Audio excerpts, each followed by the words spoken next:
ഞാൻ പുളിയിഞ്ചിയാണ് ഉണ്ടാക്കുന്നത്. ചെറിയ ക്വാണ്ടിറ്റിയാണ് ഉണ്ടാക്കുന്നത്. 2 വലിയ കഷ്ണം ഇഞ്ചി എടുത്തിട്ടുണ്ട്. അത് വട്ടത്തിൽ അരിഞ്ഞ് വെച്ചിരിക്കുകയാണ്. ഇതിനി വറുത്ത് പൊടിച്ചെടുക്കണം. പിന്നെ വേണ്ടത് മല്ലിപ്പൊടി, മുളക് പൊടി, മഞ്ഞൾപ്പൊടി, ഉലുവപ്പൊടി. പിന്നെ ഇതിൻ്റെ കൂടെ വഴറ്റാൻ വേണ്ടിയിട്ട് പച്ചമുളക് എടുത്തിട്ടുണ്ട്. പിന്നെ ഇത് ബാലൻസ് ചെയ്യാൻ വേണ്ടി മധുരത്തിന് വേണ്ടിയിട്ട് ശർക്കര എടുത്തിട്ടുണ്ട്. പുളിവെള്ളം എടുത്തിട്ടുണ്ട്. പുളി നല്ലോണം പിഴിഞ്ഞെടുത്തിട്ടുണ്ട്. പിന്നെ ഉപ്പ്, കടുക് പൊട്ടിക്കാൻ കടുകും കറിവേപ്പിലയും, എണ്ണ. പാൻ നന്നായി ചൂടായിട്ടുണ്ട്. എണ്ണ ഒഴിച്ച് കൊടുക്കാം.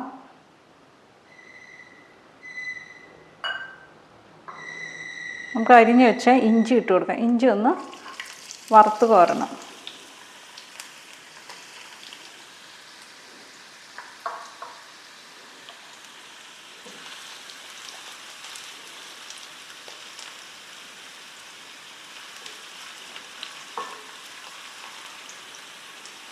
ഇപ്പോൾ ഇഞ്ചിയൊക്കെ മൂത്ത് വന്നിട്ടുണ്ട്. കരിയിക്കരുത്, കരിയാതെ എടുക്കണം. ഈ മൂപ്പ് മതിയാവും. ഇനി നമുക്കിത് ചൂടാറിയതിന് ശേഷം പൊടിച്ചെടുക്കണം. ഞാനൊരു ചട്ടി വെച്ചിട്ടുണ്ട്. ചട്ടി നല്ലോണം ചൂടായിട്ടുണ്ട്. നമ്മൾ ആ ഇഞ്ചി വറുത്ത എണ്ണ കുറച്ച് ഒഴിക്കുകയാണ്.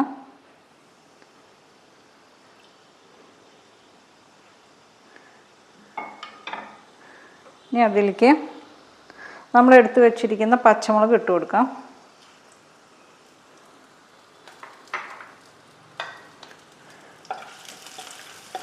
അത് ചെറുതായിട്ടൊന്ന് വഴറ്റിയെടുക്കാം.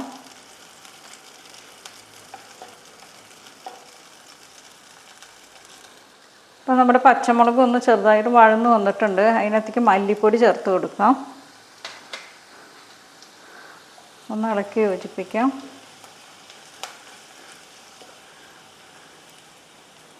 മുളക് പൊടി,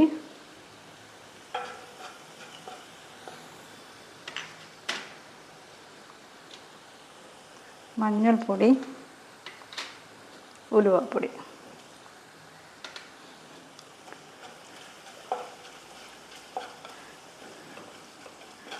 ഇനി നമുക്ക് നമ്മൾ പൊടിച്ചു വെച്ച ഇഞ്ചി ചേർക്കാം.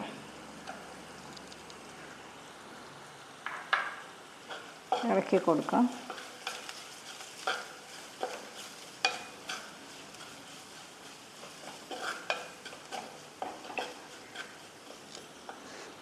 ഇനി ഇതിനകത്തേക്ക് പുളിവെള്ളം ഒഴിക്കാം.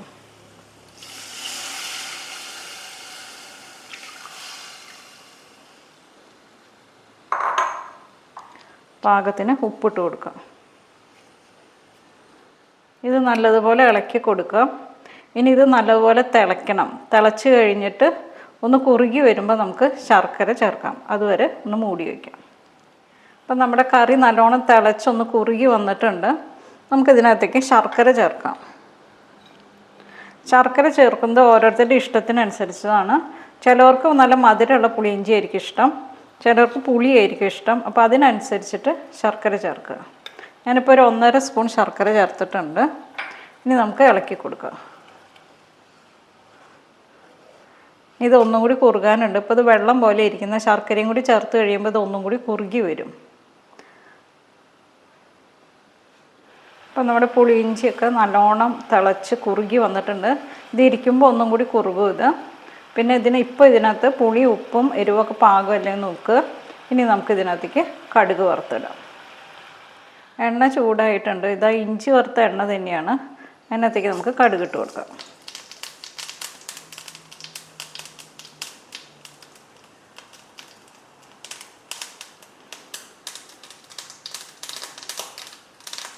കടുക് നല്ലോണം പൊട്ടിയിട്ടുണ്ട്. കറിവേപ്പില ഇട്ട് കൊടുക്കാം.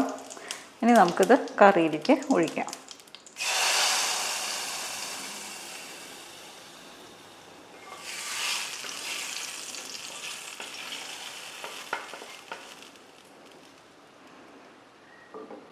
അപ്പോൾ നമ്മുടെ ഇഞ്ചിക്കറി റെഡി ആയിട്ടുണ്ട്. അപ്പോൾ നമ്മുടെ പുളിയിഞ്ചി റെഡി ആയിട്ടുണ്ട്. പുളിയിഞ്ചിക്ക് കളറ് വരുന്നതെന്ന് വെച്ചാൽ പുളിയുടെ കളറാണ്. സാധാരണ പുളിയിഞ്ചി ഉണ്ടാക്കുമ്പോൾ 2 വർഷമൊക്കെ പഴക്കമുള്ള പുളി എടുക്കുക. അപ്പോൾ പുളി നല്ല കറുത്ത പുളിയായിരിക്കും. അതാണ് പുളിയിഞ്ചി ഇങ്ങനെ കറുത്തിരിക്കുന്നത്.